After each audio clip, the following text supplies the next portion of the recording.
नमस्कार दोस्तों, ये कहानी है एक बाप और बेटे की।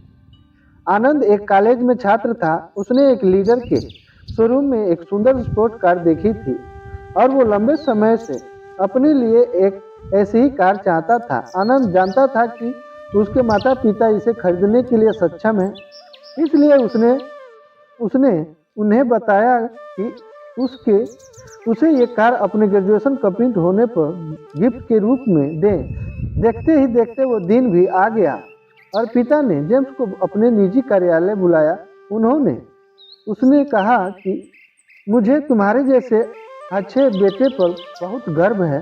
उन्होंने उसे बताया कि वह उससे कितना प्यार करता है और उसे एक प्यारा पेपर से लिपटा हुआ उपहार दिया। आनंद उस छोटे से गिफ्ट के डब्बे को देखकर निराश महसूस करने लगा, लेकिन वह जानने के लिए उत्साहित था कि ऐसा क्या था उस बक्स में। इसलिए उसने बक्स तुरंत खोला और उसमें एक लाल कपड़े में लिपटी भागवत गीता देखी। आप इतने अमीर हैं और आप मुझे केवल एक गीता दे रहे हैं। काफी गुस्से से अपने पिता पर वो चिल्लाया और अपनी नाराजगी और गुस्से के वश में आकर आडम्बरन न वाव न देखा ताव तुरंत घर छोड़ दिया।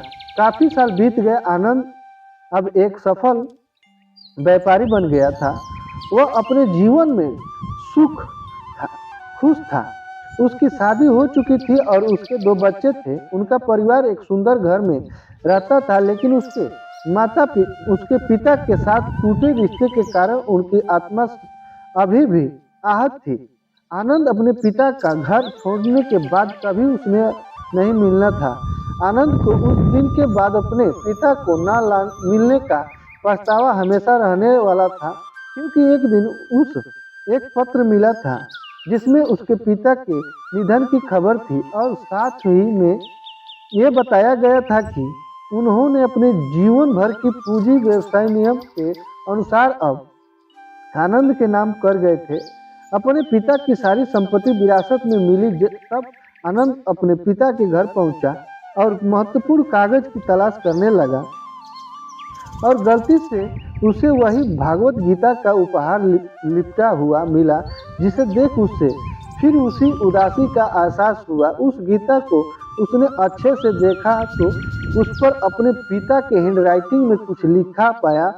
उस पर लिखा था, मैं खुद को बेचकर ही हर सपना पूरा करूंगा। तेरा बस तू सपने जरा बड़े देखना, ये बोला रहा बाप नहीं जिंदगी का सबसे पहला दोस्त तेरा।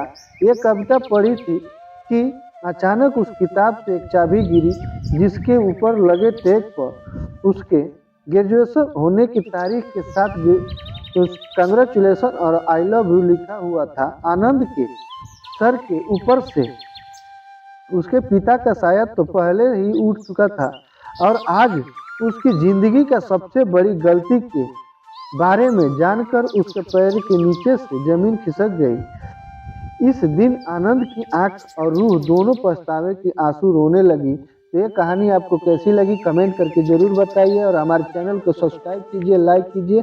जय हिंद, जय भारत।